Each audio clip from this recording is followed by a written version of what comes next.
Gontagete kwanza ndagikiriye genteke especially ekaroke kurwa sabara ibachore n'abananchi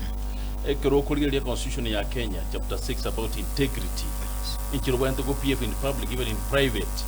no when they were conducting in a way a collect respect to the office you correct okuhold amagosa yomonto ya collect no mo chumbe Japhet tabwene te gochaka kurwani Kibagendi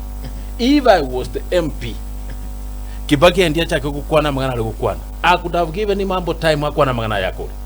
because I had time to respond egonkoira na respondia magana ali one by one. Number 2 we katoba tolerant to divergent views ekiara to we expecting ichalia onyole you are wanjite ruto na inje ko ngajite matiani why are you feeling bad allow everybody express himself in jira iweta koleki akwa na magana yi.